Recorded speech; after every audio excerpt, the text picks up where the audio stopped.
All right, Adam, thank you so much for joining me today. I appreciate you making some time. Could you start by maybe giving everybody a, a brief intro of who you are and what you've done? Yeah. So my name's Adam Koehler from Cincinnati. Always been here, West Side, Best Side. I've done a lot of different things. I guess I'm a jack of all trades, master of none, and I get bored really easily. So I bounce between things like so many people, right? Especially entrepreneur types. I think if you've ever done your Myers Briggs, I did mine. I'm an ENTP, if anybody's familiar with that, but we are very much folks who can't really focus on one thing. We like to move around, experience different things, do different things. And I'm guessing there's a big chunk of your listener base right now that's probably in the same boat. But I also run a podcast. You were on my podcast, Side Hustle Yep. City. I think we're up to about 170 episodes or so right now. But one of the big things for me is helping other people become entrepreneurs. That's my goal, is to help particularly the city of Cincinnati. And I bring on people from all different kinds of backgrounds, people that overcame different odds, people that had ideas and decided to do something about those ideas, and just use that as motivation. And maybe it sparks something in people and they say, hey, that sounds like something I could do. And they do something, because it's only going to benefit everyone, right? When more people start small businesses, we have more jobs, it helps our economy, et cetera, et cetera. So I do that. And our guests are from all over the world. So it's not just people from Cincinnati, but mostly Cincinnati people listen to it. In my past, I have been an entrepreneur for the last, oh, 13, 14 years, I would say. I started out as a graphic designer, web designer. I got into buying real estate, been owning real estate for actually 25 years, and got up to probably 11 houses. I never got super crazy into residential real estate. My tenants were terrible people for the most part, and just tore all my stuff up. And you rent to them for a year, you make $100 a month, and then they do $10,000 worth of damage when they leave. Yeah, I had those kind of situations, and I still do have some real estate. But that actually led me, because I had a marketing design background and I was buying real estate. That actually led me into starting a company called Dotloop, which a friend Yeah. of mine, Austin Allison, he was working with another friend of mine at the time, Matt Vorst, who was a developer. And Austin had this idea to essentially eliminate the fax machine in the real estate industry. Because you remember these days, a lot of your younger guests won't remember, or listeners won't remember, but we used to have to fax our documents from one real estate agency to another real estate agency. So if you Right. wanted to buy a house, you met with a real estate agent, you filled out a bunch of paper, they drove back to their real estate office and put that sheet in a fax machine and sent it over to the seller's agent, which the seller's agent was never there, right? So then you would wait 2 or 3 days for the seller's agent to get back to the office, find that sheet of paper, take it physically to the seller, and then they would mark it up, send it back. And that could have happened 3 or 4 times. That sheet looked like crap after 4 or 5 Yeah. generations of going Yeah. through that fax machine. So we essentially eliminated that. We created a digital documents system called Dotloop. And I think maybe 90% of real estate agents of the country are using, or at least signed up for it. I don't think they're using it, but 40% of them, I think, were using it when we sold. And we had processed about $2 trillion worth of transactions Wow. before we sold the company, had hundreds of employees. We were doing millions a year in revenue. And Zillow came around a couple times, actually, and wanted to buy us after we did a venture round. And one thing led to the other. We ended up selling the company. We were in business for, I don't know, 6 years at that point. We started like 2009. And I was just the graphic designer. I was in the office below Dotloop's offices at Longworth Hall. I don't know if everybody's familiar with Longworth Hall, but Dotloop took over like the fourth and fifth floors of Longworth Hall at one point, and I was down on the third floor. I was still running my advertising agency. And Alex Allison, Austin's brother, would come down and ask me for stuff all the time. Several of the other employees, like whenever they were doing a big marketing thing, come down and ask me for stuff every once in a while. But yeah, we all did pretty well. A lot of our employees had stock options. They went off and started their own companies. And this is the beauty of entrepreneurship. You start a company, you have people that were early in that company, they make money, they go off and start their own companies. There's probably been 6 or 7 successful businesses that have come out of Dotloop since then, most of them in real estate. A couple of them I know off the top of my head that are in short-term rentals, a couple that are in sales training. So it was pretty wild. Most of our employees were salespeople, and I would say like service people, that people would call us and say, "Hey, my computer isn't working." You say, "Have you tried to turn it on?" So we were more like, it wasn't just Dotloop that we were helping them with. It was like their computer problems too, is what it sounded Right. like. But yeah, I was just downstairs, and Austin and Matt and a few of the other guys, they were essentially running the company, and it all worked out for us. Helping out early with a business, getting it off the ground. First probably 18 months, we were spending almost every weekend working on the thing. When Austin was raising money and finding office space for us and busting our butts, company probably almost died 2 or 3 times. We had to go back and do more follow-up rounds, and everybody got to appreciate, or all of our money seemed to be going away every time we raised another round. But one thing led to another. It worked out for everybody. Austin has gone off and started his company, Picasso, which is, I think, the fastest startup to $1 billion valuation in history at the time. Wow. Yeah, it's like a $1.6 billion valuation they raised their last round at. So he's doing well. Amazing. Yeah, his brother Alex has started a business, D. Alexander, which was doing well. A couple of our other guys, they went out and started businesses. It works out. So that's one thing I did. And then I own a commercial real estate, I own a co-working space here in Covington, Kentucky. We rent this out, 20,000 square foot building. It's commercial kitchen, co-working space, and then we're working on an event center upstairs. And then I still own my ad agency, so we're doing well with that, among other things, rental properties, etc. So you never let the ad agency go, or did you restart it under a new brand? Or Oh no, it's been around since 2009. I finally turned into an LLC probably 2011. But yeah, man, I was running that while at the same time I was freelancing at agencies. So I was actually working full time at an agency when I started that. And that was around the same time we were doing Dotloop. So I'm doing Dotloop. I'm working pretty much full time in an ad agency with Matt Forst, one of our co-founders. mm-hmm. And that's how I got looped into Dotloop. And I was doing freelance at the same time. Most graphic designers are freelancers as well. This is how we supplement our pathetic incomes that we make from these ad agencies we work for. So it's a good industry to be in. Honestly, there's a handful of things that you could do that you can have a full-time job and you could freelance at: copywriting, graphic design, any kind of dev work, all those things. And people approach you with ideas sometimes, like they did me with Dotloop, said, "Hey, we'll give you some equity if you help us do this or that." And sometimes it works out. Majority of the time, it probably doesn't, but you get lucky and you find some good co-founders like I did, and it's well worth the time.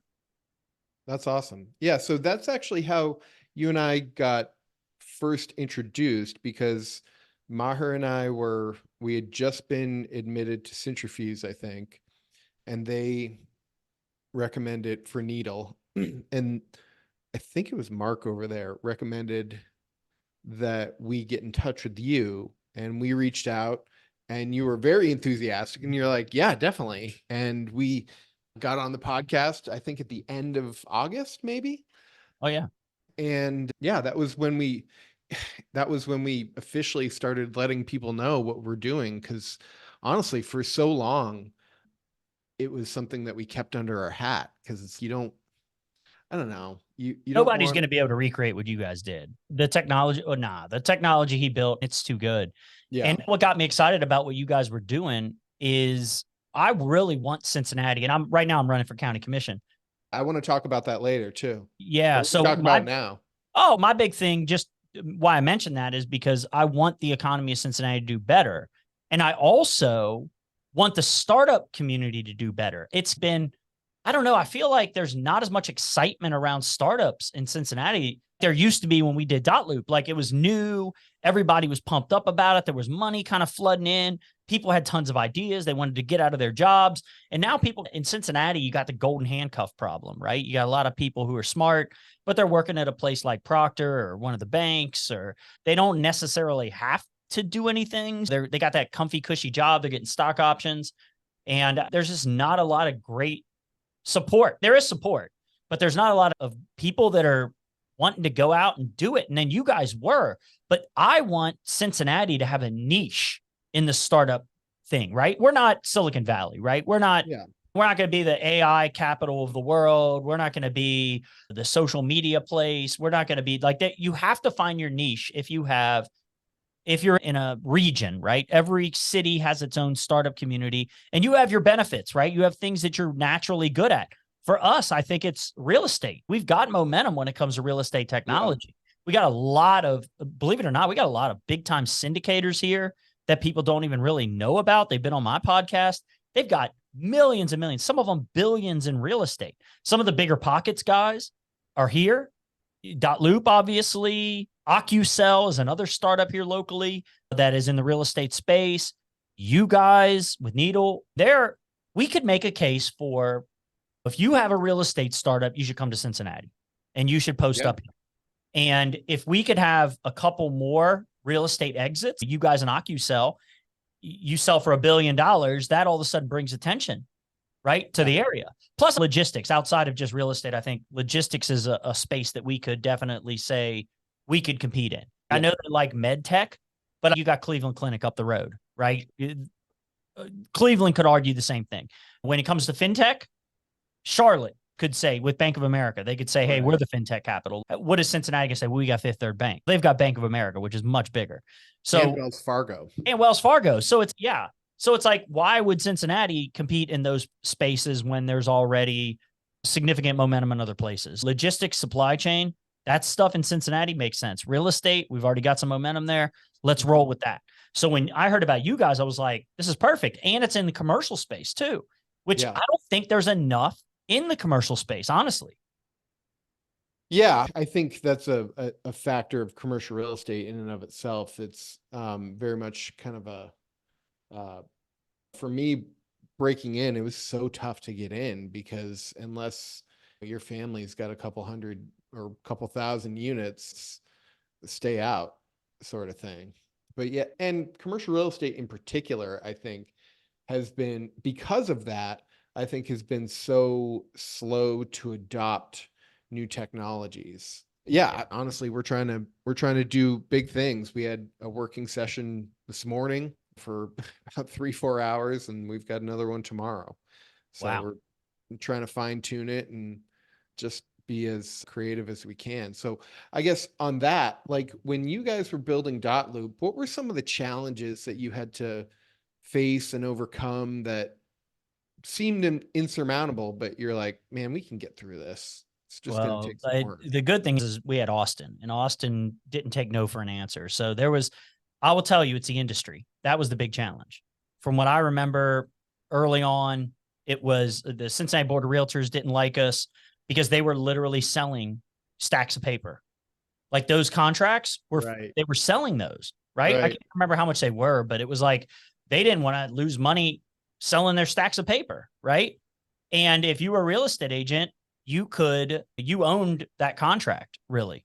So you could do whatever you want with it. If you want to digitize it, you could digitize it, right? And they didn't want us. Then we had some other big real estate brokerages here in Cincinnati that tried to create their own version of Loop. We went and talked to them. Austin went and talked to them.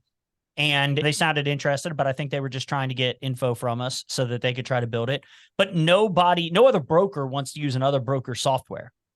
If they want to plaster their name on it, I don't want to use that. That's another brokerage. So you needed a third party like Loop to do it. So we didn't care who you were. We were just going to do our job and nothing funny was going to happen. But you did have some that were trying to like digitize their own contracts and thought that would make a difference, but nobody else wanted to use their version of a digital contract. So that was a challenge. And plus, most of the people that were sending faxes, all these faxes, most of the people that do a lot of business in real estate are the older people, the older agents. The younger agents don't have a lot of business, right? Yeah. These older agents, these people were 60s, 70s, some of them, they didn't want to change the way they worked, right? Right. They were like, oh, this fax machine thing, this works out. I know it works. It takes freaking forever. And I use tons of paper, but to them, it worked. And I'd say in real estate, 90% of the business is done by 10% of the agents. It's not even 80-20. It's 90-10. Yeah. And most of those agents are older. And getting them to switch over to a new technology, complete pain in the butt. And so you had that problem, big problem, right? And we solved that when Keller Williams adopted Loop. So we were trying to sell to individual real estate agents. And you had all these individual real estate agents that, no, I don't want to use it. Who are you guys? Loop. I've never heard of you. No, thanks. This is a good strategy, I would say, for any startup. Enterprise kind of sales is where it's at, because you need to legitimize yourself quickly. If you can't legitimize yourself, and the way to legitimize yourself is to get a big customer that everybody else knows about, right? And so when Keller Williams signed up, I think they had 80,000 agents at the time, and we met them at a conference. Austin met them at a conference, talked to one of their executives. It took, I don't know, maybe a year or something to actually patch everything that we had into their e-transaction system. But 80,000 agents, just like that, out of the Overnight. million agents. Yeah, overnight, like out of the million agents that were floating around at the time. So you got 80,000 agents, 85% of those agents, I think the number was, I'm thinking back years now, but I think 85% of agents, or 85% of the business that agents do is with another brokerage. It's Sure. not inner brokerage. It's not Keller Williams to Keller Williams. So, when another agent was like, hey, let me fax that over to you, or I'll wait for your fax. The Keller Williams agent was like, no, we got this e-transactions platform and we've got this e-signatures part to it, this dot loop thing. Just sign up for dot loop. We don't have to mess with the fact. So they became our salespeople. Yeah. So think about that. If you've got a startup out there and if you were trying to gain adoption or whatever, that's our story. That's how it went from what I remember. This was years ago, but I just remember that being the catalyst. Was this in? 2011? That would have probably been 2011, maybe 2011. Yeah, probably 2011. Okay. Something like that. Wow. So yeah, that was the big thing. And go to shows, go to industry shows, go to shows that aren't necessarily industry related, but they're parallel industries. Maybe if you went to a home and garden show, that's not necessarily like it is real estate related, but it's not a real estate show where you're going to have tons of competition. I like to go to the adjacent type of shows, right? But that was NAR. That was the National Association of Realtors Conference. And Austin, we didn't have much money in the bank, and he spent practically all of it on that show. He was just all eggs, just put it all in, all the cards on the table, all the money in, right? It was a big gamble, but it worked out. It changed the entire company and kept going. And we got to make this work. Got to make it work. Yep. And we had the car from Back to the Future. The DeLorean we got one of the best spaces in the entire show and had the DeLorean there. So everybody's coming up, taking pictures with the DeLorean. Right. Mm-hmm. And then obviously they're going to ask about dot loop. And it seemed like we had tons of backing, tons of money because we had nice graphics. I did all these graphics for the show and we had the car there. We were in a great spot. So everybody's like, oh, these guys must be killing it. And sometimes you just got to fake it till you make it. Sure. Yeah. 100%. Wow, that's awesome, man. That's really cool. Yeah, so that's what did it for us, I think, thinking back on it now. And then obviously a lot of us learned a lot from that whole process. I was out of it after the initial build and all that other stuff because I was running the agency. I was doing a lot of other stuff too. So we brought on like a graphic design. Austin brought a graphic designer in to help with a lot of that day-to-day stuff. Matt was killing it. You'll never find a dude. You've got one right now that's working for equity. Mayor is doing it, right? Yeah. But it's so hard for a startup to find a guy like Mayor, like Matt Vorst, who's willing to spend as much time developing the product to get it going into when Keller Williams says jump, you got to jump. You got to make your changes. You got to do this. You got to do that. And we were also blessed because we worked at a digital agency, me and Matt. So we knew a lot of people and we could help bring on those early employees that knew how to do that, the hard stuff. And Austin knew a bunch of guys that were young and hungry and were ready to do sales that he grew up with. And you got to find attractive people because then they go to the shows and people want to talk to them. And that works. I'm telling you, it's weird, but it works. Yep. And it's just human nature, right? It's just people want to be around people like that. I found a bunch of young people that realtors wanted to come up and talk to. And we went to a bunch of shows and one thing led to the other. We just, you just build on it, right? You go to one show, you go to another show. And before you know it, people are familiar with you. They know your name. It takes a couple times of exposure, but then once okay. Yeah, I know what that is. Yeah. I'll check it out. Yeah. Huh. It's a small industry. It's not, there's 1.5 million realtors now. So if you've got a startup and you're going after a market, it's crazy because we didn't even have to niche down really because the market was already small enough, right? Right. Our target market was already small enough. Just like you're niched down inside of real estate. So how many, you probably know the math on this or the numbers, but how many commercial real estate agents are there? Out of all the real estate agents, how many are actually doing commercial? It's in our pitch deck, but I think I want to say it's 30,000. 30,000 that you got to sell. Yeah. That's wild. And then if you can get them to start using it, they're going to get all their clients to use it because it's predictive. It's predicting, hey, I'm thinking about maybe put my building on the market. What would it be worth? Here you go. Let's help you figure that out. Right. You know? Yeah, I was actually blown away at what you guys were doing. It's really interesting. And the kind of everything in real estate is driven by data. Real estate agents are in their computers all day looking at data and stuff. And this is providing them. If you're a commercial real estate, you'd be like stupid not to use this. Honestly, you're going to get left behind if you're not using it. It's crazy. And if another agent shows your client Needle and what it can do, they're not going to be your client very long because they're going to go, why don't you know about this thing? It's just like dot loop. Nobody wanted to fax stuff. Nobody wanted to wait 5 or 6 days for another real estate agent to get a piece of paper back over to them. Like it just didn't make any sense. Plus they had to warehouse all that paper. It was crazy. Right. Like file cabinets. You remember those days? File cabinets worth. I have one left over. Yeah, but you had to hold on to that stuff too. Yeah. When I got dot loop, it keeps track of all your stuff. And it was like a CRM. It did a lot of stuff for people. And we tried a couple different things, jump into some other, not really verticals, but different aspects, recommendations for contractors when you bought your house and stuff like that. Just didn't really work out. Like an Angie's List. We had a partnership with Angie's List. Oh, cool. Yeah. So we, all we had to do is go over to Indianapolis. It wasn't that far, but yeah, fun little stuff like that. And things work out, things don't work out. But at the end of the day, some people think we sold a little early, especially our VCs. I think they weren't too thrilled because they wanted to 10x their money or whatever. So can you talk about that process at all? You said that Zillow and maybe some other suitors showed up and you turned them away. Like, what does that look like? Well, that was really Austin making those decisions. But yeah, from what I remember, Zillow came a couple times and offered us some money. And Austin just was like, I don't think this is the right time. And then they came through. And I think the reason Zillow really wanted to buy us. Now, this is a good point for anybody who's got a startup. I think they wanted to buy us because we had such strong adoption in the real estate industry. Right. And people liked dot loop. Real estate agents liked using dot loop. And I don't think they liked Zillow very much because it was a pay to play. Yeah. And Zillow came through because I think they wanted to buy friends in a way and buy adoption.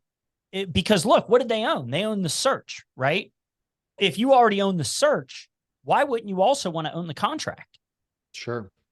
So they wanted to own more of the process, like keep people in your ecosystem. So you already had 90% of real estate agents signed up to use it. 40%, I think, were actually using dot loop on a regular basis. So that's a lot. That's, over 500,000 realtors using your stuff for their transactions. So now, people are searching on Zillow and they could sign a contract on dot loop. So the only thing left is the closing. Yeah. So more of the process that you own in the ecosystem, the better. So if you have a startup, think about who your exit partner is down the road. Who can we possibly sell this to down the road and why would they want to buy it? And then position yourself the same way we did. And I think we just fell into that. Like it wasn't something that we were planning, but when you look back at it, I think it totally made sense, right? It's, they wanted to buy us so bad because of this. And it was a strategic move on their part. So who is your exit partner? Who would your exit partner be? And then why would they want to buy you? Is it just because you're making money and they want to add to their bottom line? Or is it that... What value are you adding to them? Yes, because they could see you as, hey, look, you guys don't have a lot of money. Like we didn't have a ton of VC money, right? You can't really scale up as quickly as we can help you scale up, right? So your employees are going to be taken care of. The office wasn't awesome before Zillow bought it. Zillow buys it. Next thing you know, we got this Starbucks cafe inside of there. There's snacks for free. There's Powerade and drinks and everything else for free. They put another $4 million into the office. There was a dot loop day. Like Mayor Cranley came out and issued I remember that. Yeah, because they were donating, I think, $25,000 a year or something to some cause in Cincinnati. Plus they promised to add so many employees every year. So that was a big deal. And then the $4 million upgrade to the building, obviously, which is now they're tearing part of that building down to make way for the highway. Yeah. But there's all kinds of stuff that happens. But think about who is your partner? And it isn't just about you as this founder. How much money am I going to walk away with? It's, are these employees going to be taken care of too? Yeah. And I know that was a big concern for Austin and for Matt. Are these employees going to be taken care of? And is it going to be better? And that they raise their salaries, all kinds of stuff. You're talking about a West Coast company that these people working for us would be making probably 150 grand in Seattle Right. or Silicon Valley. They're making 30, 40 grand. Boom, boost that up immediately. Keep those good employees around. And everybody was happy. And some of them walked away with money because it was an all cash deal.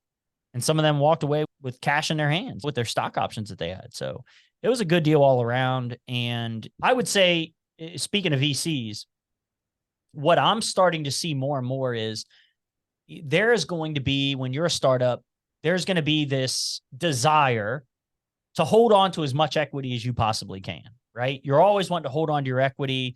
You don't want to bring in a VC because you've heard bad things about VCs, which there are bad horror stories about VCs. So you got to be smart.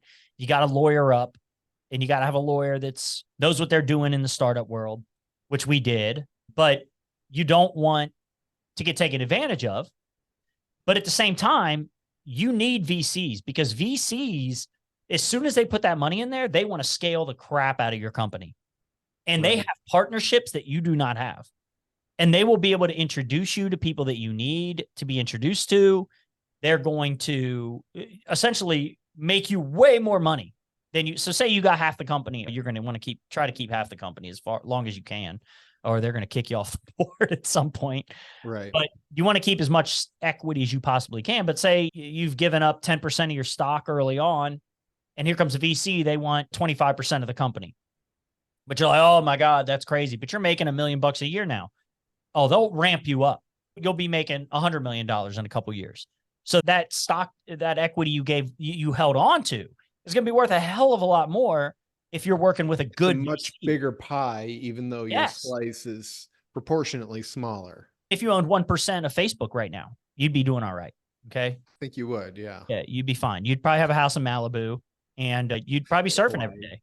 Like, exactly. So that's the thing. But you want to be careful because there are some shady VCs out here, and their goal is to make money, and they do not care. I don't care how they vote. They're in San Francisco. They're voting for being kind and compassionate and all this. But when they're at work, they're trying to make money. They're about as capitalist as you could possibly get. You just got to be careful. Yeah, no, we've got a great attorney that we're working with here in town.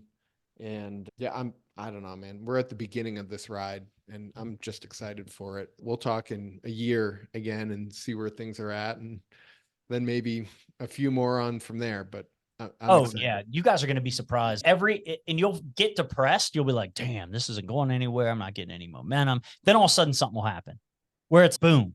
Next, you guys got a great idea. There's no reason that shouldn't sell for $1 billion plus, in my opinion. Now it's huge. It's huge. It's a huge opportunity for people, and especially investors. If you're looking to put some money into something right now, I look at deals all the time in Cincinnati. But I like my own deals. Like I like investing in myself. I mentor people all the time, and I see these deals that these people got, and there's some great ideas, especially coming out of University of Cincinnati. They got some smart kids in there.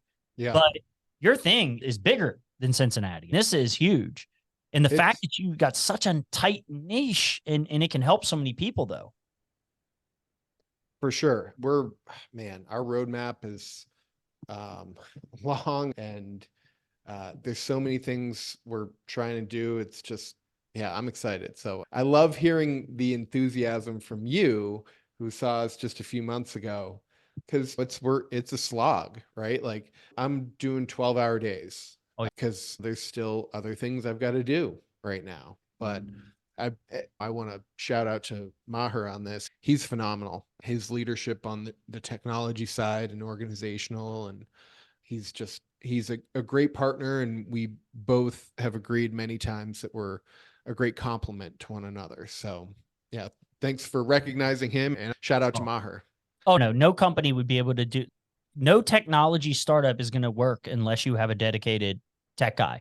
that understands it. Turns out, yeah. No, yeah, there's no way it's going to work. I don't care if you're investing in companies. That's what you're looking for. It's, oh, wait, you're a tech company and you're two lawyers that founded the company and neither one of you are tech. Oh, we got a team in India or something. You need a founder who is a tech person and then understands it. Yeah, for sure. You got to have that. And I think a lot of the times people look at founders and what they've accomplished. When we were first doing Dollar, we were all young. I think Austin was like 18 or 19 or something when he bought his first house. And then he wanted to start Dollar at like 21 or something. People thought we were crazy. And then you got these big players in the industry who are looking at us like we're a bunch of kids. How dare you come into this industry thinking you're going to change the fax machine and all that. You're not getting rid of all this paper. Like these kids, they're naive. But look what happened. It worked out. And now that I'm in my 40s and you're in your late 20s, Stash, you and Meyer. I'll be 41 tomorrow. 41. There you go. Yeah. So actually the best startup people are, I think there was an age, I think it was 41 or 42 is the best age to invest in a startup. Those founders are generally more successful because you're still hungry. Yeah. You're young enough, right? You're still hungry, young. And you have experience. You've got actual work experience and work ethic, and you're willing to put in the time and effort. Maybe not as much as a 20-something-year-old. They've got a lot of energy in there. They don't have much else going on, right? Well, they don't have kids and a family. No kids and family, yeah. So that's a thing that kind of knocks it back. But the 40-somethings have a network, and you understand how business works. Yep. And you understand what's going to work and what's not going to work, so you don't make as many mistakes, and you don't put as much energy into things that aren't really going to pan out because you've already seen it, right? Yeah. So that actually is so if you're out there and you're in your late 30s, early 40s and think, oh, I missed the boat. I can't start a company. It's too late for me. No, you're actually the people that folks want to invest in. They like seeing these types of people, and they're going to probably look at your Myers-Briggs. There's some companies over here. I think we talked about on the show. One of the VCs here in Northern Kentucky, they won't even talk to you until you take their personality test. Yeah, we went through that. You guys did it? Yeah. Were any of you the personality type they wanted? No. Oh, really? See, you should have called me up. I would have taken the test with you, and then I would have been, because I'm one of the, I think, 3 that they want, the ENTPs. Okay. Yeah. But the INTJs, Austin, I think, is an INTJ. And I don't know, I think he might have done his and told us, but he's an INTJ, which means introverted, very focused, right? Yeah. But they work on one thing and they just crush it, right? And you need that guy. And then I'm the dreamer. So I'm the dude who's, oh, what if we do this? And what if we do that? And then it's a guy like Matt, who's an ENTJ, I believe, or no, ENFP. He's the one who's, wait a minute, let's just focus on this. Let's bring it in. Let's bring it back. So that combination of people works really well. And when you guys were on my podcast, I was giving you all kinds of ideas. Like, oh man, like as soon as I heard what you guys are, oh, you could be doing this, you could be doing, yep, in Maher's, yep, we're there. We get it, but the tech guy is always the guy who's just naturally that person. No, I get it, but look, it's going to take 150 hours to build that. I don't have time for that. Yeah. So let's build this and start this. Right. Here's our MVP. Yeah. You and I are similar in that way, because I'll just go on these tirades. What if we did this and that? And he's, you can send those to me, but don't flood the whole team with it because they don't know what to do with it. And I'm like, yeah, but they should know. He's like, just send it to me and then we'll get it on the roadmap. And I'm like, all right, fine.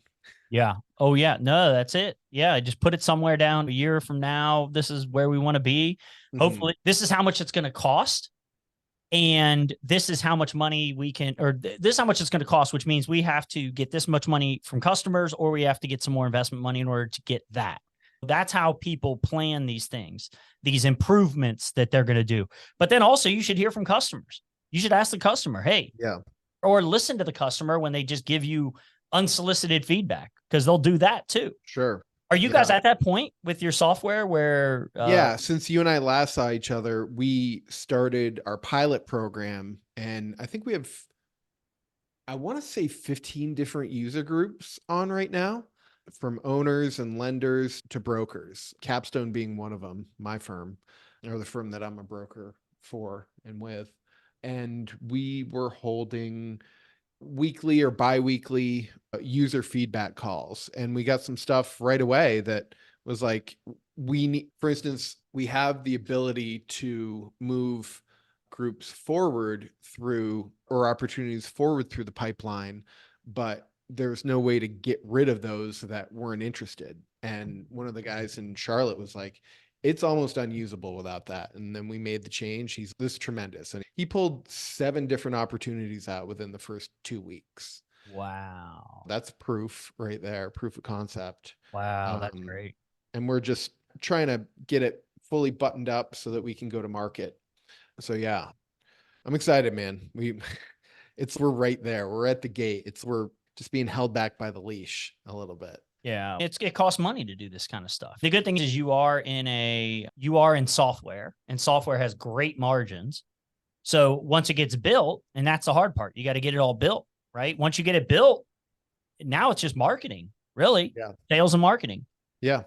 And customer service. That's the thing. It's like you're going to end up hiring a bunch of people that don't necessarily make you any money, but you got to keep it. They're going to keep those folks there. Yeah. There's a business term for those types of employees. I can't remember what it is, but they don't make you any revenue is essentially what it is. But you have to have them, right? You have to have these customer service. And luckily, you can outsource a lot of that now, which is one of the people who ran our hiring for our sales team. He actually started, a couple of them have startups from .loop, focused on that and hiring and training sales teams now. And some of them can be remote, like the Philippines. There's a lot of remote sales team people in the Philippines that rock it out and do a hell of a job. There's so much stuff has evolved over time with startups. Software is so much easier to build now than it used to be. You don't need as many people. You can outsource a lot of stuff. It is way easier than it used to be when we started .loop. And Matt had to build everything in Java. He probably would have made more money at Fifth Third just doing Java the whole time instead of doing .loop. He probably would have ended up with more money if he was billing out like $125 an hour, like an agency would have billed at that time. But then he bought Fifth Third stock at $1.50 or something when it took a dump. You remember after 2008? Yeah. And he bought a bunch of that, and then he rode that up, and he sold that, and he made some money off of that. So that was a great idea. And I remember we were all sitting in his basement apartment. He was like, "You guys heard of this Bitcoin thing?" I think it was like 50 cents a coin at the time, right? Yeah. You guys, we should buy some of this. And I don't know. It just sounds silly. 50 cents. And now it's what, $34,000 or $43,000 or something? That's something massive. Yeah. Yeah. Crazy. And it's just, I remember that conversation. If we'd have done that, we'd have made more money off of .loop, probably. I'd have bought $10 worth or something. Now I'd have, or $100 worth or something. It'd been insane, but I wouldn't have held on to it. Would have went up to $10 and I would have sold it or something. Yeah. It was very speculative at the time. What is this thing even? And it's still, I think, figuring it out, but I think it's gained some traction where it's probably got some staying power at this point. Oh, yeah. Oh, for sure. Another thing, too, about startups, we would just saving money, like not putting yourself in a position where your debt to income is insane, right? Or your nuts are in a vice. Yeah. Like you go out and you're like, you and the wife, you get married, you have a kid or two, and you're like, oh, let's go move out to Hyde Park or whatever and spend whatever it is, $350, $400 a square foot on a house and overextend ourselves to put our kids in a good school district or whatever in the world it is. If that is you, probably not a good startup person. Like it's just because you're going to hit some hard times. You're going to take money out of your own pocket, put it into the business. It's just, you're going to be eating ramen noodles and living like a poor person for a long time. And I still, to this day, we live in a house that my wife bought 10 years ago with $75,000 completely remodeled and near over the Rhine in Mount Auburn. I don't feel a need to move. We don't have kids. I don't have to worry about the gunshots that I hear weekly, but I can take all this money I'm saving. Say I moved to Indian Hill. That's what, $20,000 a month for a mortgage? Yeah, probably. But why? For what? Who am I impressing? I'd rather build things. I'd rather, I'm walking around a 6-bedroom house. Me and my wife only sleep in 1 bedroom at a time. For what? And then I got a lawn that I got to take care of. What, 3-4 acres out there? You got to mow. And why? I live in a neighborhood where I don't have to keep up with the Joneses. We just repainted our house, a brick house, pressure washed, tuck pointed. It needed it after 10 years. And, painted. It's, 19 or 1890. I think this house was built 1880, 1890. Dude, it's like the walls are 2 feet thick. Our electric bill's barely anything. Our mortgage payment's ridiculously cheap. Yeah. Travel. We live in Cincinnati. Like, it's so cheap to live here. Like, Right. I love to go to Florida. Like, we got passes to Universal Studios. We go down there probably once a month, once every 2 months. We're buying a place in Miami right now, a short-term rental, which we could talk about buying those suckers, those condo buildings where you're buying these pre-construction condos. You're buying those 20 to 30% below market. Really? Oh, yeah. You're waiting maybe 2 or 3 years for it to get built. But the whole time, it's going up in value. Watch these interest rates drop. What happens to home prices? Yeah. They're going to go up, right? Yeah. We buy this place. It's up. We're up like 100% on it. Wow. Because we bought it at the right time. We bought during COVID. So it was 2020, the end of 2020 when we bought it. Market at that time was normal. The Miami real estate market's up 80% since then. Yeah. Miami really benefited from COVID. Big time. So you got a lot of people moving from New York, some of the more restrictive states moving down to Miami. Not only that, taxes, no state tax. So, and the entirety of South America wants to live in Miami. That's true. Miami does feel like a Caribbean or South American city that just happens to be in the United States. I hear more Spanish down there than English, which is awesome to me because I feel like I'm out of the country. I feel like I'm in a whole different place, but I'm still in America. And the food is delicious. Damn empanadas everywhere. And I'm just like, I need to stop eating those things when I'm down there. And the Cuban coffees are delicious. Yeah. And oh my gosh, it's crazy. Cuban sandwiches. I love Cuban sandwiches. Yep. And it's so much different culture from all these different places in South America. You got Colombian places, Venezuelan places, Mexican places, Cuban places, Haitian, it's Dominican, it's everything. But anyway, long story short, you buy these things are 20, 30% below market when you buy them because they got to incentivize people to buy early. You're going to be sitting there for 3 years waiting for this thing to get built, depending on when you buy it, right? Mm-hmm. You could buy it when they break ground. You could buy it when they're 50% sold. You could buy it whenever. But the earlier you buy it, the more money you save, essentially, the more risk you take. Right. But then you're sitting on it for 3 or 4 years. The market's going up 6 to 9% a year in Miami. Right. By the time the damn thing closes, you got to put 50% down. So that's a challenge for most people. You got to put 50% down in phases. So 10% here, 10% there, 10% over the course of, say, 2 years, right? But then when the thing opens up, you're up 50%. Yeah. You could sell it, or because it's got a hotel license, the building has a hotel license, you don't have to worry about the rules changing. Okay. So now you rent it out. Half the building is a hotel. So they manage the unit for you if you want them to, because there's hotel units and then there's owner units. Right. And they'll manage it for 25%. And there's an 85% occupancy rate in downtown Miami. Is this in Brickell? We're next to Brickell, downtown. So we're literally right in front of the Port of Miami. So the entrance to the Port of Miami, same street as our building is on. And we're right behind the Cuban Cultural Museum. Mm-hmm. So they're rehabbing that right now, right across from Miami, whatever it's called now. It used to be American Airlines Arena. I can't remember. Then it was FTX, right? Then it was FTX. Now it's something else. But right across from there, so we can walk over to a Miami Heat game. But think about all the people that go on cruises. That's the busiest cruise port in the world.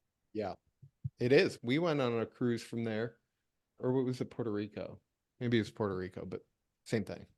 Yeah. And then if somebody rents our place out, we just so happen to be there. Those things rent from $250 to $1,000, depending on the season, whatever part of the season you're in. What is it, $250 for a couple to get on a cruise ship? Somebody rents our place out, they pay us $500 a day.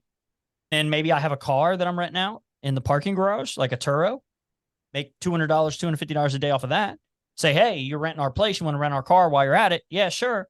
Boom. Now they got a place to stay. They got a car. They're paying me $750 a day. I jump on a cruise ship for $250 a day and I eat for free and I don't drink. So they can't get me and I don't gamble. So I'm just eating up all their food. They're losing money having me on that cruise ship. Sign me up. I'm sold. This is my life. This is what I'm trying to do. This is my wife. She says she's entering her soft girl phase, which means that she just wants to be a housewife now. So she owns her own business. Okay. And you know how it is owning a business. It's stressful. And she's in the spa industry. So she does facials all day on mostly upper middle class, wealthier women. And they spill the tea all day with her. And she just hears so many things, almost like a psychologist. Right. But nice people. All her customers are great people. They come in, they spend the money, and she does really good. She she's not sure if that's what she wants to do now. And then now we're going to get this place. It should open in March. But I love the strategy of it. And I'm going to get my real estate license down there. I've got it in Kentucky. I'm not selling anything up here in Kentucky because I don't really want to waste time doing that, selling $200,000 houses when I could go down there and sell $1 million houses. Yeah. So while it just seems like a great idea. And I'm going to tell people about it on my podcast.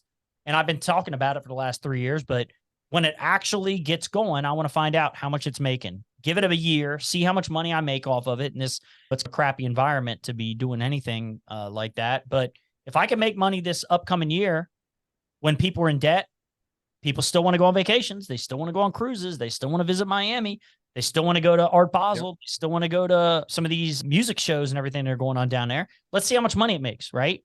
And then I want to tell people, look, here's how much I bought it for. Here's how much equity I have now. And now here's how much money we're making every year. If somebody's interested, boom, I turn around and help them get a place. That's awesome. That's my strategy. That's what I'm going to do when I'm in Miami. Besides dig around the startup world and see what's going on down there. Yeah. Once Needle hits, let's help me figure all that out. Dude, you guys should be in Miami. Oh my God. You guys should be raising money in Miami. So many VCs have moved to put their offices down in Miami. They're looking for stuff. And Miami is like the commercial real estate capital.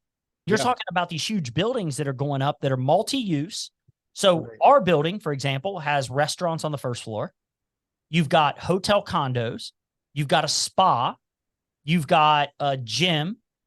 You've got hotels from maybe 8 or 9, 10 up to floor 23.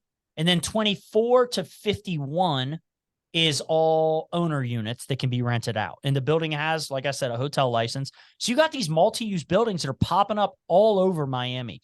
And you've got stuff like this that you could use to predict possibly, this would be a build for you guys, but rents, looking at all these different factors, how you're going to come up with $250,000.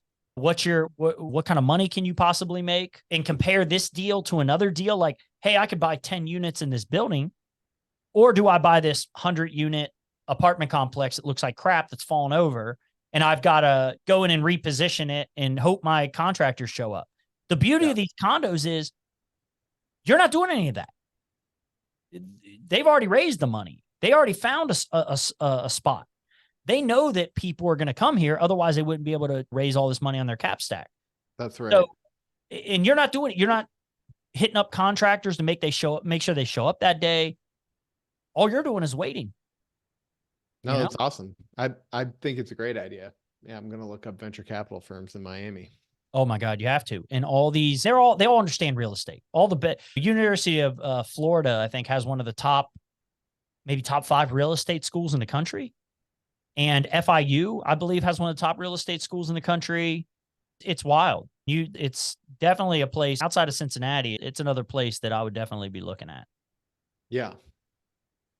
What do you think next year is going to bring as far as commercial real estate and VC world? And what's your crystal ball telling you? I will tell you right now that I think commercial real estate's in trouble. Office real estate is definitely in trouble.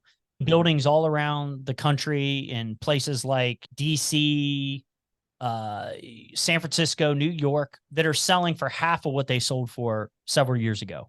Yeah. It's crazy. And some of these banks are just trying to get them off the books. Some of the owners are handing the keys over. You saw that with that big mall in San Francisco. Just hand the keys over to the bank. I think you're going to have a lot of problems. Where I see the opportunity is commercial to residential conversions.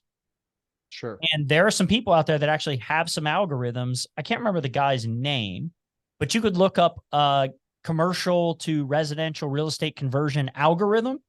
And there's a guy who works for a big firm who invented this algorithm that tells you if it's worth converting a commercial building into a residential building. And you actually have that happening in Cincinnati. Yeah. The Macy's building is going to become a residential building. The 580 building has already been turned into a residential building. Yep. And you've got the Crew Tower that just recently announced that it's going to convert to residential. Yep. I think that's a huge opportunity because you got less people coming to downtown, which means less tax dollars for the city because you can't tax people if they're not working those days in the city. So you need people to move down here. We need real estate taxes. We need to convert some of these offices into residential. Now you're getting real estate taxes. The restaurants, the shops, all that stuff is going to benefit because now you got more people downtown with disposable income probably. And they're going to go into these shops. They're going to spend money. It's just going to make more vibrant downtowns. I think at the end of the day, COVID's going to actually be good for real estate, commercial real estate on the residential side, obviously. It's going to make it more affordable because there's just a lack of inventory right now when it comes to residential. And there's just commercial developers can only build so much right now. And there's a lot of people that want single family homes. They don't want apartments. But then at the same time, millennials aren't having kids. Gen Z isn't even getting married. Yeah. We're having kids. So you're going to have a need for, I think, smaller units with bigger amenities. And I think these conversions are going to be a big deal. And I think the people that are scooping up these commercial buildings now probably have that as their plan. I think that's where the shift's happening. That seems to be the trend that I'm seeing is just like you said, smaller, maybe living spaces, but tricked out amenities like the clubhouse. It is a full-on resort is what it feels like, with common areas for studying or working from #work from home or whatever it is. Yeah, you're seeing it in garden style as well as urban infill, and then these historic renovations like City Club here in town. They're doing I forgot about that one. Yeah. Central Trust building, and Jonathan Holtzman, who's the principal over there, he's a visionary when it comes to delivering a really great space for people to live, work, and play in. He's a client and a friend, and he's a good guy. I'd love to work with somebody, commercial real estate developer here in town, to build something instead of just apartments. Like, we need places people can own. And I think what I have in Miami, where they can get in 20 to 30% below market, they wait a couple years, interest rates come down. I think now is a great time to build something like that. Yeah. Because people can wait it out. They're waiting it out anyway. So why not buy something now, get something below market, because people can't afford market prices right now. Resale condos. Yeah. It's interesting because what's interesting to me on that subject is that leading up to the great financial crisis, and I was just getting in to real estate at that time. I got my first real estate license in February of 2008. But the trend was condo conversions. So you would buy a garden deal or any apartment building or complex, and you would turn it into a rental. I'm sorry, you would flip it out into condos. So basically the strategy was you'd condo map it and then sell. I don't even know if they were tricking out the units. They must have been. I guess it depends on where the building was, but I think here in Cincinnati, there's a lot of buildings like on the west side that are clearly just apartments that were remnant condo conversion deals. But so I wonder if the banks are still hesitant, because it doesn't seem like you can get condo financing for condos. You can get financing for apartments and multifamily, but it takes a lot of teeth pulling, so to speak, and it's expensive. That's the biggest problem to build. Like, so if you want to do like an infill deal here in town with structured parking, it's 30 or 40,000 a space just to build the parking. And then you need some sort of abatement from the city to help make that happen. And so if you're going to do residential, then you might be able to take advantage. Hopefully you're going to be able to take advantage of the residential tax abatement. But if you're going to build it as commercial, so the residential abatement program is a 15-year, 100% abatement on improvements.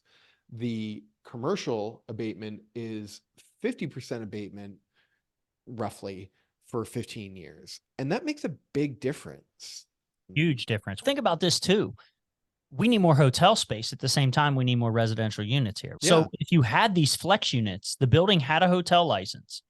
If an event is happening in town, big convention comes into town or whatever, or the World Series or the All-Star game or whatever, these people that own these units could decide to put them on the platform on an Airbnb or whatever. Yeah. Now you just all of a sudden, you've got this multi-use thing where now, hey, I can go stay at a friend's house or my parents' house or whatever for the night, make $250 a night off my unit for the next week, right? Mm-hmm. Every day. Boom. Now I got $1,000, $1,200 in my pocket for renting some of these units. You don't have to build a new hotel. You've got these flex units that people can actually make money off of, pay their mortgages with, because these people are coming into town spending money, and they've got great amenities. You've got restaurants that are going to benefit from it. If I live there, I'm not going to that restaurant every day, but now for the next 5 days, these people that are staying in my place probably go to one of those restaurants downstairs, probably go to the gym, probably spend some money at the spa. Yeah. So the flex units are really interesting to me. And these flexible buildings that you can do a lot with. People, millennials and Gen Z, they don't have a lot of money to spend on these houses. Get you a 2-bedroom in one of these buildings, probably cost you $500,000. Mm-hmm. You have to put 50% down generally in Miami. Up here, I don't think you're going to have to do that. I've seen 40%, 30%. I've seen some that are 20%. But if you're planning on turning that into a flex unit, you might even be able to get a DSCR loan. With the DSCR loans, they don't look at your personal income. They look at what can this unit make? What kind of revenue can this unit make? And they base it on that. And then you don't pay your mortgage, they take your unit. And then the lender funding the building of the project is looking at, okay, what do the pre-sales look like? That makes sense. Yeah. And now you got flex space that could be used as hotels. It could be used for a lot of different purposes. Maybe there's in Cincinnati, it would make sense to have a smaller convention type of space in there. So you got people coming into town. They've got a nice little space, maybe a 10,000 square foot space or whatever that they could do something in. You have more of those type of amenities that make sense for Cincinnati.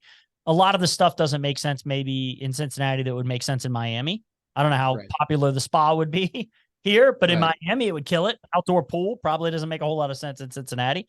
Indoor pool, maybe. But you just start doing stuff like that, get a little more creative with what's happening instead of Cincinnati always doing what everybody else does 10 years later. Like, why can't we innovate? Why can't we do stuff that just based on the needs we have? Yeah. So I agree. I like it, man. Let's team up and take over the world. Yeah, let's do it, man. We could do it. Why not? Let's see.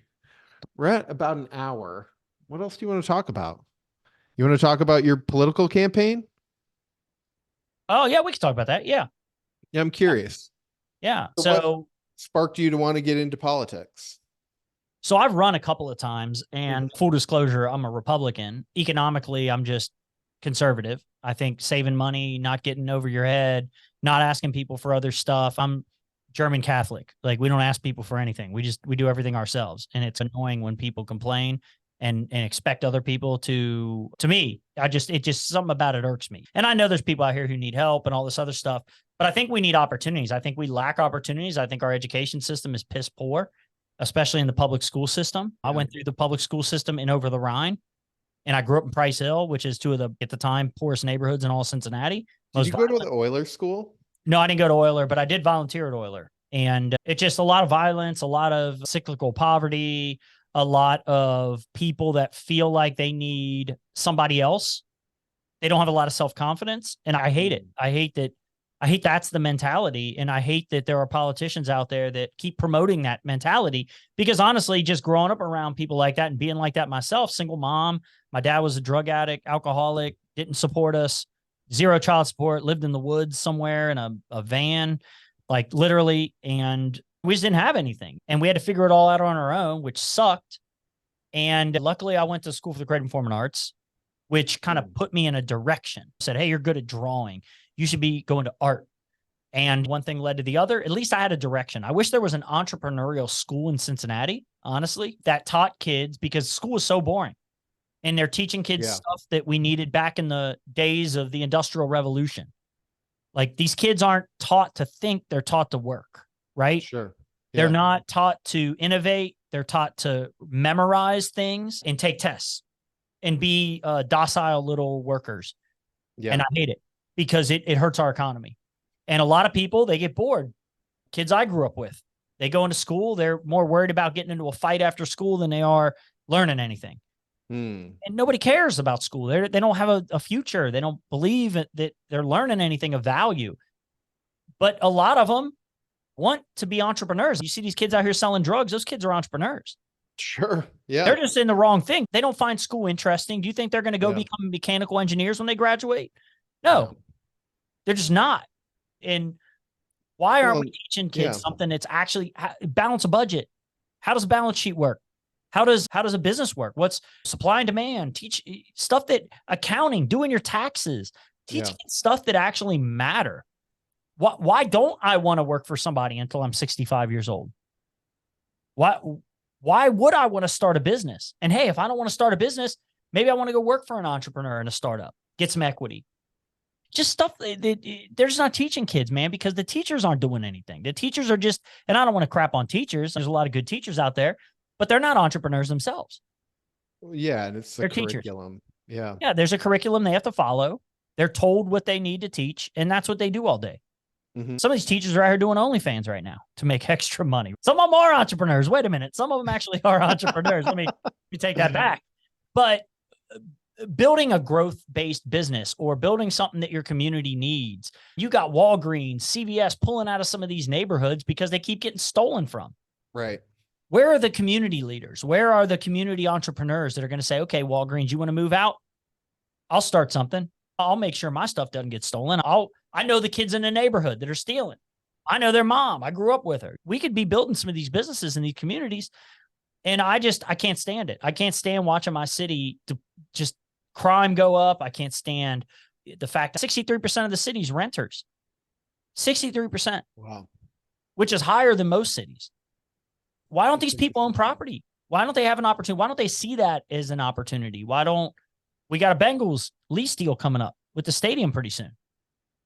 And I think some of our politicians are more concerned with their personal brands and their whatever money they can make. And obviously you've seen it in Cincinnati with some of the bribes and stuff people have taken. And we've had problems with corruption in the city recently.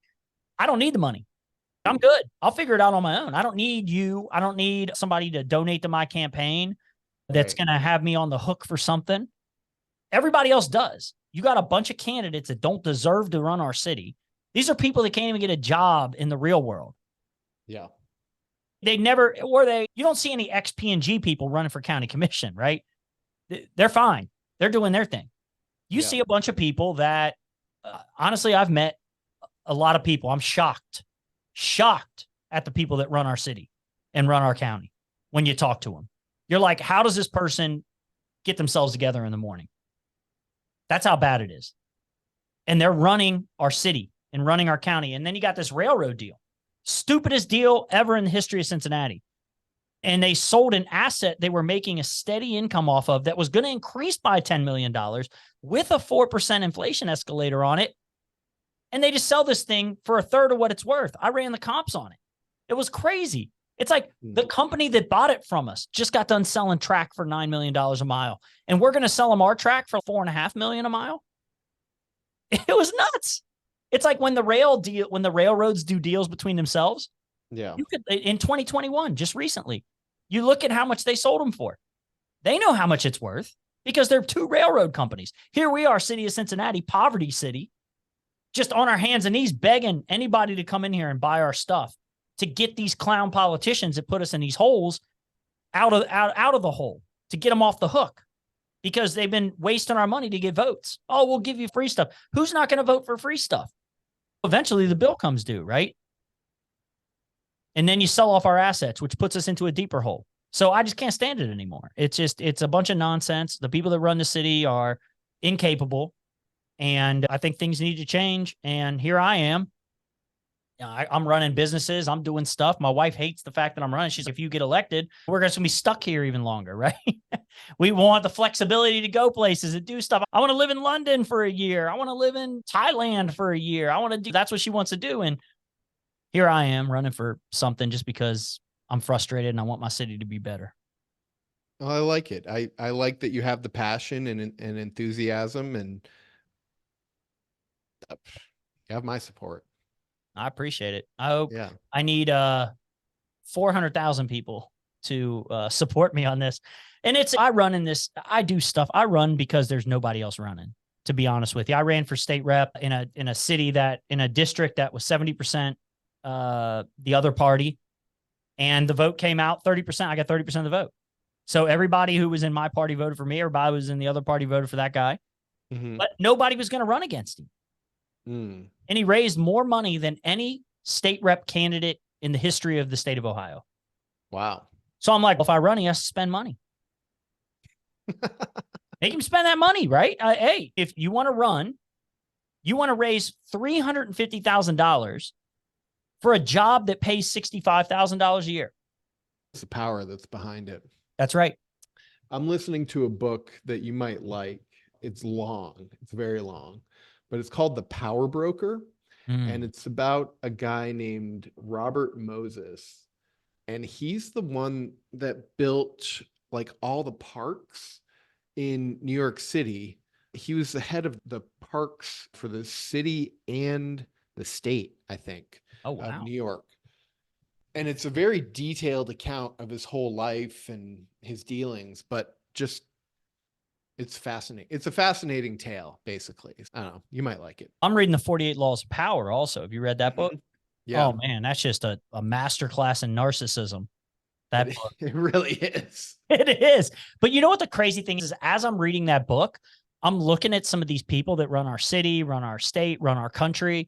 And I'm like, wow, these people are the same people that they're talking about in this book. And I could tell they're using some of these techniques. And these are all techniques that have been used throughout history. They're timeless. They're timeless. It's real. And in order to be at that level, like the federal level, you really do have to be, a sociopath. You just have to be. First of all, to believe that you could be the president of the United States. Like, how much do you love yourself? A lot, yeah. Right? Even to run for these smaller positions. You've got some of these people that are running for state government, for school boards, for county government, state government. They think they're these huge power brokers. They just think that they run these things like they're a big deal. It's, bro, you're county commissioner, man. It's not that big a deal. Yeah, it's not that important. They get a little bit of power and they just are, drunk off of it, so to speak. Off a little bit of power. Like, it's not even and I've done stuff. It's like, I don't need it. I don't care anymore. Like, they're like, wow, Adam, you grew up in poverty and you did something with yourself and all this and that. That's cool. Like, I'm good with that. Like, I'm good with where I'm at right now. I'm good with what I've got, the investments I've made, the assets that I have. That I don't need it. I literally hate every other city besides Cincinnati and Miami now that I got a place there. Like, I hate them all. I want them all to lose. I only want us to win. Yeah.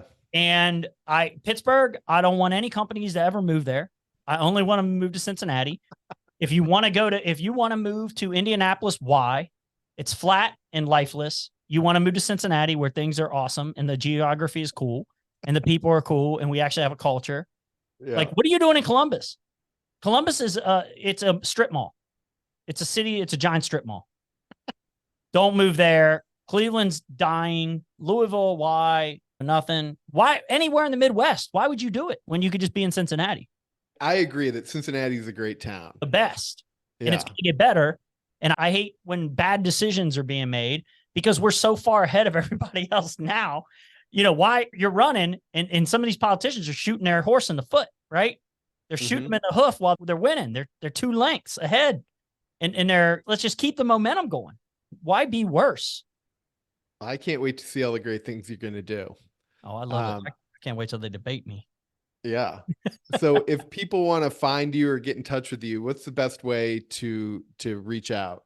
Oh, just look me up on LinkedIn, Adam Koehler, Koehler. I think I'm in a black shirt with these black rim glasses on. Cincinnati. You'll see my profile. I think in my profile description, it says county commission candidate or something like that. So look me up on LinkedIn, connect with me, hit me up. Especially if you're trying to make Cincinnati better or the county, the whole county I'd be over the whole county. Even Kentucky. I want to work with Kentucky, man. We act like we're these 2 separate places, but we feed off each other. We need to work. Hamilton County should be working with Kenton, Boone, Campbell. We should all be working together to get projects done. I was at a ULI event with, I've been carrying this book around, Bill Butler from corporate. Oh, yeah, sure. this is a good book to read. It's called Into the Wind, A Journey of an Entrepreneur. And that is one of the things that he brought up specifically, was the fractured nature of the Cincinnati region. You've got 3 counties that border Hamilton County and the city of Cincinnati in northern Kentucky. And then we also have Indiana, that's part of the MSA.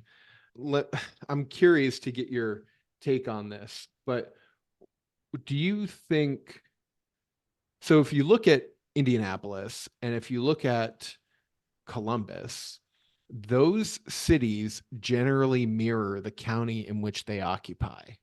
Do you think that Cincinnati might ever find a way to have a similar layout? I would love to form the state of Cincinnati. Imagine if, look, I actually looked it up one time. So you could take the current MSA and add several counties to it, including Dayton, right? Including like Montgomery County and the areas up in Dayton.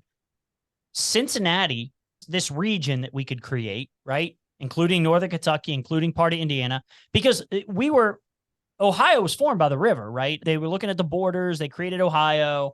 They didn't know in the future we'd have these issues between states. Like, how do we build this bridge? Who pays for it? Who owns the Ohio River? All these other crazy things.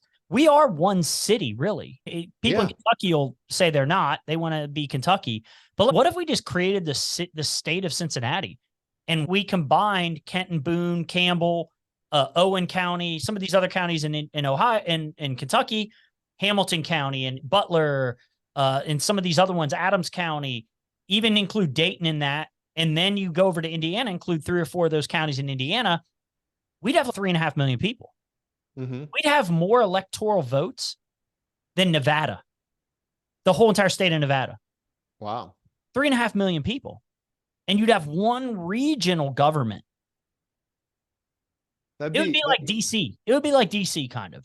You know, it'd be like its own thing. And maybe you could do that to St. Louis too. Maybe you could do it to Kansas City, where you just turn these these cities that border several states into their own regions. It makes sense, because why deal with all the fuss from how these states were formed 200 years ago? 200, exactly. It does seem silly. It's definitely out of my pay grade. But this OKI, they've got that OKI group that's supposed to be like the regional help make decisions that benefit everybody kind of thing. But it really is like its own place. And how much, when people ask you about Cincinnati, do you ever say, I'm from Ohio? Like, no, you say, I'm from Cincinnati. Yeah. Like, people in Columbus will be like, oh, I'm from Ohio. Right. People in Cleveland will be like, I'm from Ohio, because they identify with the state. People in Cincinnati don't identify with the state. No, because we have 3 of them here. Exactly. And none of them truly fit. Cincinnati, though, it does seem like it's a northernmost southern city. Totally. You cross the border. I'm in Covington sitting here right now. I got a building in Covington. I got real estate in Ohio. It's not, to me, it's a neighborhood. To me, Covington is a neighborhood, not a city. Oh, for sure. Yeah, it definitely. We were down there at Kung Food last night. It was great. Yeah. And now they've got Opal, that new restaurant my buddy's building. That's a great restaurant, that rooftop restaurant there in Covington on Madison. Yeah. Cincinnati is it's a weird place, because it's very southern. You cross that border and the accent changes. Like, I've even got a little twang, and it's because I grew up in Price Hill, which is where all the Appalachians lived. Yeah. You know, and I'm part Appalachian, and it just comes natural to me to have this twang.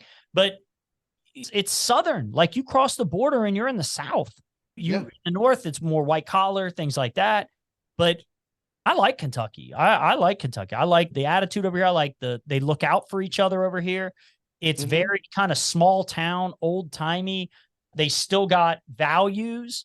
It just feels different, man. And then you go to Ohio, it's more fast paced. It's more, they don't drink as much bourbon, probably. It's very more white collar, I would say. Yeah. And it's very northern. It seems more northern, but it's not attached to Ohio at all.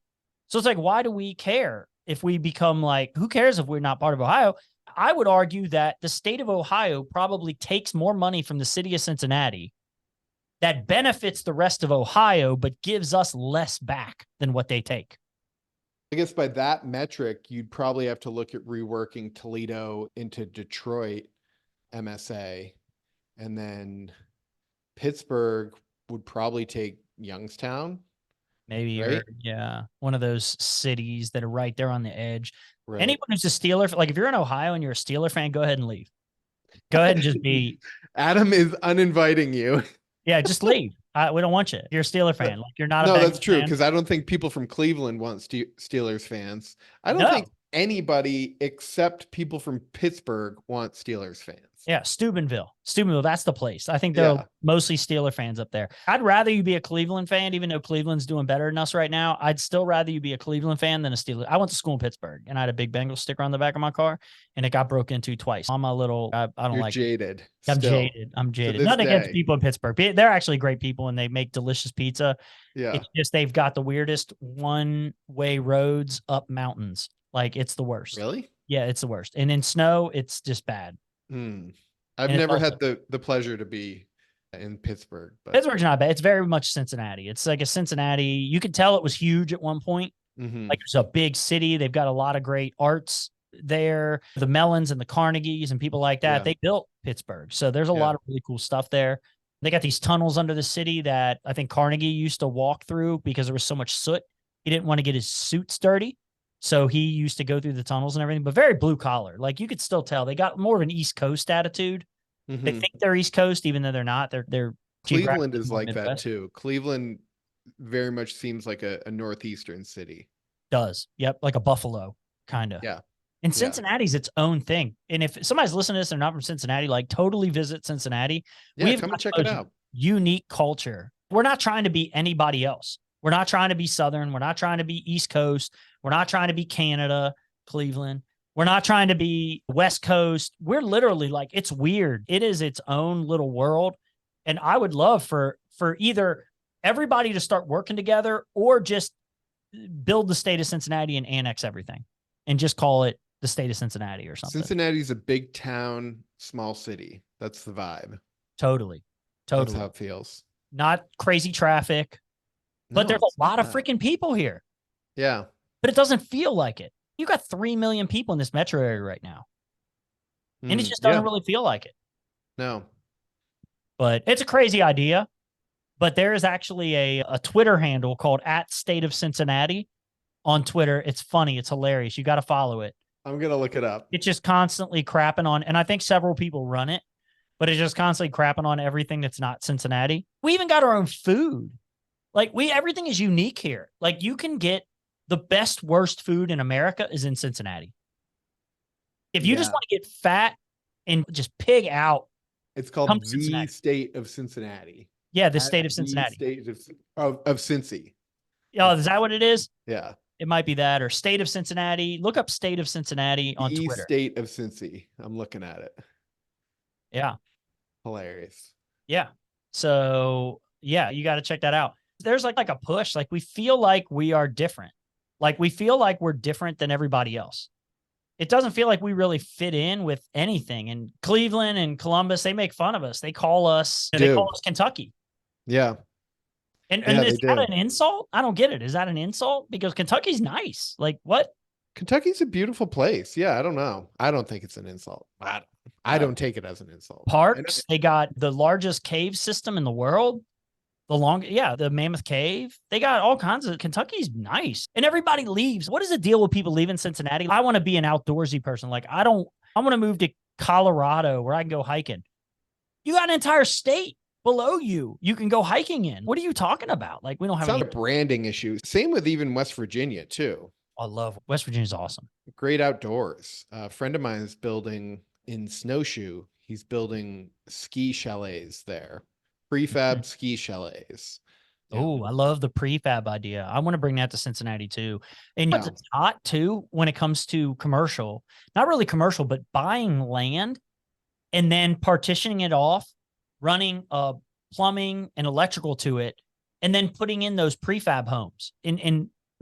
It's like a trailer park made up of tiny homes, right? There's a place like that up in like Kings Mills, right off of just north of Kings Island.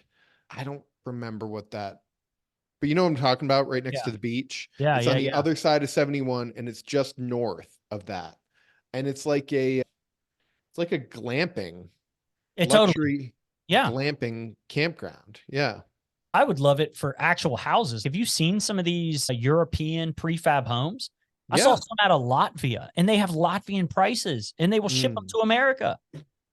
My friend is working with a factory out of Montreal, and great. I haven't seen one in person, but from what I can tell, and I take his word for it, they're very nice homes. And that's the beauty of it. I think you're net even on your construction price, but the advantage that prefab offers is that you get the foundation in and you get the home there and you're up within a day That's right. or 2 days. And then it takes maybe a month to do the finishes, but instead of 6 months or a year. And I think that there's less waste as well. Oh, so much less waste. Imagine if Yeah. you did that in Kentucky. Imagine buying maybe 50 acres in Kentucky, Mm-hmm. building out amenities, parks, things like that the community can use, a community center, very much a suburban community thing, basketball court, tennis court, or a pickleball court or something like that. And then you build these little smaller ones, maybe for 60 grand, 70 grand, 500 square feet, 600 square feet for like single people. Mm-hmm. And then you are older adults. And then you have 2 bedrooms, 1,500 square feet, whatever that you could build. These things are up in a few days, and you could build an entire community. And then they could rent those out if they wanted to. You've got all those amenities, like you said, almost like a glamping thing, but the flexibility to be able to make your mortgage payment, rent the damn thing out for a week, make your mortgage payment. But I'd love to build something like that, have a little community that's affordable that people can rent. It's not a trailer park. You don't have that same thing as a trailer park. It's actual like homes with a foundation and that are nice. I've got some alerts set up for land that just comes on the MLS, and you can get some within a reasonable amount of space or distance from the city. You can find some decent pieces of land. You go to Claremont County, and Williamsburg they're, I don't want to, I'll say desperate for housing, but not in a bad way. They want people to be out there, and they're willing to be flexible on the terms that they're willing to offer. Yes. And with the revamping of 32 out there, it's going to be much easier to get through that Eastgate section than it previously has been. Oh, yeah. I think any of those kind of places, stuff is crazy, man. People are paying 40 to 70% of their income on housing right now. If you buy a new house, it's crazy. Like, how are people even getting loans for that? You're only supposed to, what is it, 28%? I think is what it is when the way lenders look at it. Like, how are these people paying? This is rent that I'm talking about. People 30, are paying yeah, 30. The rule's like 30%. 30%. Yeah. Yeah.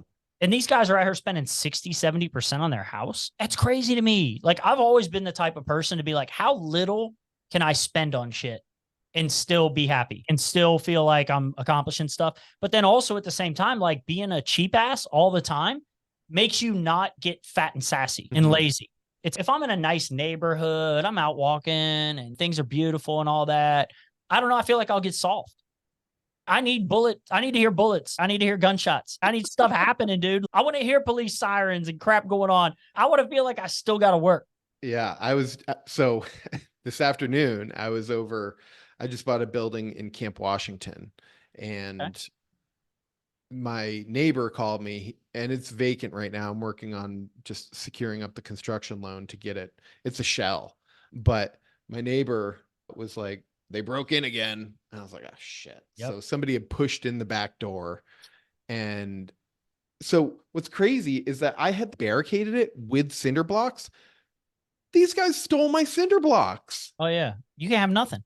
You have nothing. No. I bought a crack house on Vine Street off of one of my neighbors because we wanted to buy the lot next to our house, which was it was an amazing deal. This guy's the nicest guy, but he sold us, we had a 4-car concrete parking pad on a city lot, 25 feet wide, 100 feet deep, sold it to us for $1,000. Wow. But I had to buy the crack house on Vine Street.